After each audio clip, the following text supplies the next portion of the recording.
So అట్లనే చూసుకున్నట్టయితే ఈ మధ్య చాలా వినిపిస్తున్న వార్త ఏంటంటే నిధులు ఇవ్వడానికి అంటే నిధులు అంటే ఏదైతే రాష్ట్రంలో సూపర్ 6 ఏదైతే ఉందో వాటికి ఇవ్వాల్సినవి ఇవ్వట్లే, పథకాలకు ఇవ్వాల్సిన డబ్బులేమో ప్రజలకు ఇవ్వట్లే.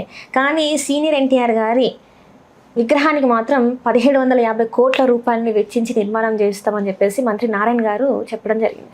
ఎప్పుడైతే ఆ మాట తను చెప్పడం జరిగిందో అప్పటి నుంచి అందరూ వ్యతిరేకిస్తున్నారు. ఎందుకంటే రాష్ట్రంలో నిధుల కోత ఉందని చెప్పేసి కార్పొరేషన్ డబ్బులు ఇవ్వకుండా అంటే కర్మ కార్పొరేషన్ని మొత్తం ఎత్తివేసింది, డబ్బులు ఇవ్వట్లేదని చెప్పేసి, నిధులు లేవని డబ్బులు ఇవ్వట్లేదని చెప్పేసి. మరి దీనికి ఎక్కడి నుంచి వచ్చినాయి అసలు, ఇది ఎట్లా వరకు సాధ్యం అని చెప్పి ఒకళ్ళకి సరే కంపేర్ చేయకపోయినా సర్దార్ వల్లభాయ్ పటేల్ గారి విగ్రహం ఎక్కడి నుంచి పెట్టారు? కేంద్ర ప్రభుత్వ సంస్థ నుంచి నిధులు వసూలు చేశారా లేదా? కేంద్ర ప్రభుత్వ సంస్థ నుంచి వసూలు చేశారా? చేశారు. Despite that, I don't support this type of 750 crores towards this statue. నేను ఎందుకంటున్నానంటే నేను ఎన్టీ రామారావు గారికి వ్యతిరేకిని కాదు. రామారావు గారికి సినిమా పరంగా అభిమాని. ఆయన చేసిన అహంభావం అందరిలో ఉన్నట్టు ఆయన ఉండొచ్చు. మా దైవాంశ సంపుష్టుడు యుగ పురుషుడు నేను చెప్పను. బట్ తెలుగు జాతి ఉన్నంత వరకు ఆయన చేసిన తెలుగు ప్రజలు మర్చిపోకూడదు. ముఖ్యంగా తెలంగాణ సమాజం ఎక్కడన్నా ఆంధ్ర ఏపీ కానీ దేశ చరిత్రలో మొట్టమొదటిసారి మళ్ళీ రిపీటింగ్ అగైన్ మహిళలకు ఆస్తి ఎక్కిచ్చిన మొట్టమొదటి ప్రభుత్వం దేశ చరిత్రలో ఎవరికి ఎక్కువ ఉపయోగపడుతుంది? అది సమాజంలో మహిళలకు ఎక్కువ వెనకబడిన ఉన్నాలో వాళ్ళకి ఉపయోగపడుతుంది. ఆయన రోడ్ల మీద వెళ్తా ఉంటే ఓ రోజు ఇక్కడ పాకలు వేసారండి. ఇల్లు ఎక్కడ కట్టించారు అండి? ఇల్లంతా వరదొచ్చి కొట్టిపోయి పాకలు కదండి. పక్క ఇళ్ళు ఉండవండి ఎక్కడ దేశంలో ఎక్కడ లేదు. పక్క ఇల్లు కట్టిస్తానండి. మైండ్ అని పోయిందా పాకలుగా ఉన్నాడు ఈయన అనుకున్నారు. ఆయన పక్కా ఇళ్ళు కట్టిస్తా, వాళ్ళకి సిమెంట్ ఉండాలి, పైన గూడు ఉండాల్సిందే. సిమెంట్ స్లాబ్ లేకుండా వర్షం పడతా ఉంటే ఏమైపోద్ది? దేశ చరిత్రలో మళ్ళీ రిపీటింగ్ అగైన్ పక్కా ఇళ్ళు కట్టించింది ఆయన. ఎలక్ట్రిసిటీలో పంపులు ఆయన నిజామాబాద్ పోయాడు, కానీ పంప్ సెట్లు ఎక్కువ ఉండేవి, వస్తాలు బాగా తక్కువ ఉండేవి. రాయలసీమ కొంచెం బోర్లు మొత్తం కరెంట్ ఎక్కడి నుంచి పెట్టుకుంటారు? ఎలక్ట్రిసిటీ అంటే ఎలాగంటే హాస్పర్కి 50 రూపాయలకి ఇచ్చిండి. ఎంత వాడుకుంటే అంత వాడుకుంటారు. అదేంటి సార్ అంత నాకు ఇవ్వాల్సింది అన్నాడు, పెట్టాడు. మధ్యాహ్న భోజనం పథకం కొన్ని చోట్ల మీకు తెలియదండి, మహిళలు పిల్లల్ని అన్నం పెట్టడానికి వీలు లేకుండా అన్నం కష్టమై పనులకు తోలిపోయారు.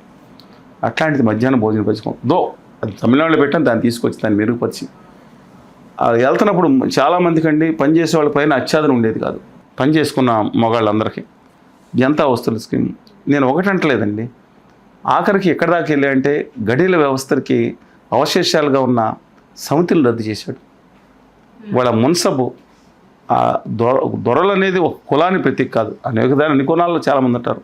ఒక మంచికి కనపడే అమ్మాయి కానీ ఇంకో వాళ్ళ ఎవరో ఒక బర్రెలో వచ్చింది అనుకోండి, మంచి ఎత్తుగా ఉన్నాయి, తోలరాయి ఇంటికంటే తోలేయాల్సిందే.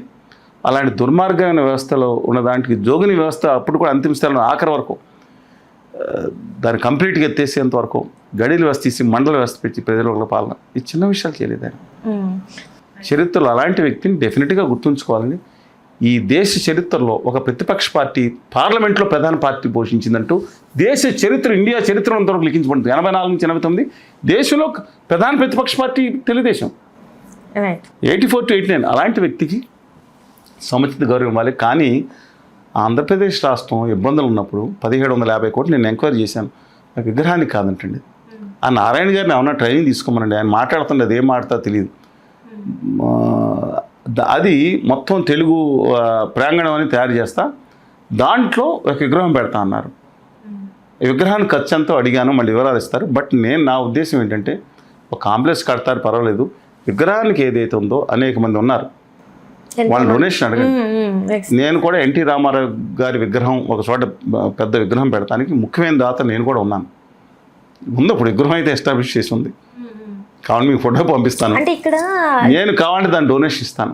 అసలు ఎలాగా నాకు ఆయన అవినీతి పడ్డ ఒక మనిషి గట్టిగా అహం ఉంటుంది. ఐఎమ్ నాట్ డిజైనింగ్ దట్ అట్లాంటివి. కానీ అక్కడ జరుగుతుంది ఏంటంటే విగ్రహాలని ఏదైతే ఇప్పుడు విగ్రహం అనేది ఒక స్ఫూర్తికి నిదర్శనం. అసలు నా ఉద్దేశం అయితే అది కొండ మీద పెడుతున్నారు. ఇప్పుడు ఆ రోజు బాబాసాహెబ్ అంబేద్కర్ విగ్రహం పెడతానంటే దాదాపు 100 కోట్లు 200 కోట్లు అనుకుంటే కాదని చెప్పి జగన్మోహన్ రెడ్డి గారు విజయవాడ నడిబొట్టిన స్థలం ఉంటుంది, దాదాపు 2000 కోట్లు విలువ చేసే స్థలం ఉంటుంది. దాంట్లో అది పెట్టి ఒక సిన్ స్టడీ సెంటర్ కూడా పెట్టారు. దాంట్లో 2,300 కోట్లు అయ్యింది, ఇంక్లూడింగ్ ఎవ్రీథింగ్. ఆ స్థలం విలువ లంగ్ స్పేస్ కాకుండా స్థలం దాదాపు గజం 3 లక్షల రూపాయలు ఉంటుంది అక్కడ. విజయవాడ నడిపొడిన అది తప్పితే మేజర్ లంగ్ స్పేస్ కూడా లేదు. మా మీటింగ్ లక్ష్మణ్తో మేము సమైకంద మీటింగ్ పెట్టింది అదే సభలో. 100,000 అసలు ఏదో ఇందిరాగాంధీ వచ్చి సభ పెట్టింది. ఎన్టీ రామారావు గారు ఆ రోజు గుండె దాందుకు తీసుకొచ్చి విజయవాడలో సభ పెట్టింది అక్కడే. అలాంటి దాంట్లో Babasaheb Ambedkar respect lot of ఆయన చేసిందని ఇంకా రెస్పెక్ట్ ఇవ్వాల్సింది. అక్కడ పెట్టారు, ఇక్కడ చేసి జగన్మోహన్ రెడ్డి గారు పెట్టి సరే మంచి ఆ విలువ కూడా లెక్కేసి ఇది కొండ మీద పెడతాన్నారు. అయినా సరే రామారావు గారిని ఏదైతే నాకు అభిమానం ఉందండి, మళ్ళీ చెప్తున్నాను. నేను రామారావు గారిని దింపేసినప్పుడు ఎక్కడో బయట ఇక్కడ లేను, నేను ఎక్కడో ఉంటే చదువు మానేసి వచ్చాను. ఆయన నిలబడేంతవరకు మా ఊళ్ళో అఖిలపక్షం నేనే ఉన్నాను చైర్మన్ కింద. తిరిగి ఆయన రీఇన్స్టేట్ చేసేంతవరకు ఉన్నాను. ఆ రోజు పత్రికలు తిరగండి నేను మాట్లాడేది తెలుస్తుంది. నేను చెప్తుంది 1984లో. అందువల్ల నా అభిప్రాయం ప్రకారం ఆయన విగ్రహం ఉండాలి. బట్ డ్యూటీస్ కానీ ఇంత డబ్బులు పెట్టి దానికి అనవసరం. డొనేషన్స్ ఉన్నారు, అడగమనండి, నేనే ఇస్తాను డొనేషన్. మా కుటుంబం తరఫున రూపాయలు మేము అందరం కలిసి ఇస్తాం. అందరూ ఇచ్చేవాళ్ళు చాలామంది ఉంటారు. ఆ విగ్రహం వరకు కాంప్లెక్స్ కోసం ప్రభుత్వ డబ్బులు ఖర్చు పెట్టడం అంటే దీనివల్ల కాపు సామాజిక వర్గం దూరం అయిపోతుంది. నేను రాజకీయ కులాల గురించని కాదు, ఎవరు దూరమైనా ఆ వర్గం కూడా దాంట్లో ఇష్టం లేనాడు దూరం అవ్వచ్చు. ఒక విగ్రహం పెడితే అంబేద్కర్ చెప్తే మిగతా అన్ని వర్గాలు దూరం అయిపోతాయండి? No, I don't think so. వాళ్ళ మహాత్మా జ్యోతిబా పూలే నేను ప్రపంచంలో నేను దండం పెట్టే దేవత, నా ప్రత్యక్ష దేవత ఎవరున్నారని మా తల్లి, నా తల్లి తర్వాత దేవత సావిత్రిబాయి పూలే. సమాజంలో ఎంత దుఃఖేసినా ఆంధ్రప్రదేశ్ ప్రభుత్వం వరకు గురు పూజ, మహిళా గురు పూజ దినోత్సవం కింద పెట్టారు. ధన్యవాదాలు. ఈ దేశం తొక్కేసింది. దేశంలో ఉన్న ఉత్తర ఆర్య సనాతనవాదం ఆవిడని తొక్కేసింది. ఆవిడ చేసిన పోరాటం 2 చీరలు, ఇంకో చీర పక్కన ఎందుకు పట్టుకెళ్ళేవారు అనేది ప్రజలకు తెలియాలి. 2వ చీర ఆవిడ ఎందుకు పట్టుకెళ్ళేవారు అనేది ప్రజలకు తెలియపోతే ఇవాళ మన రాదు. మహాత్మా జ్యోతిబా పూలే డ్యూ రెస్పెక్ట్స్ నేను చెప్తున్నాను. ఈ దేశ చరిత్రలో రిజర్వేషన్స్ వచ్చినాయి అంటే తలుచుకోవాల్సింది. మొట్టమొదటిసారి రిజర్వేషన్ పెట్టిన వ్యక్తి శాల్యూట్ కొట్టాల్సింది నేను. ఛత్రపతి సాహు మహారాజ్ చరిత్ర చెప్పలేదు. రిజర్వేషన్ వ్యతిరేకించిన బాలగంగాధర తిలక్ని గొప్పవాడిని చేశారు. ఇంకా గొప్పవాడిని చేశారు. తెలుసా మీకు ఎంత దారుణంగా తొక్కేశారో మహాత్మా జ్యోతిబా పూలని. వాళ్ళ మాలాంటి వాళ్ళు ఎవరు చదువుకున్న ఒక మాట బయటకు వచ్చి మేము మాట్లాడగలిగినా సరే ఆయన స్ఫూర్తి లేకపోతే మాకు ఉండేది కాదండి. వాళ్ళ ఆయన ఏ రోజు గుర్తించాం మనం.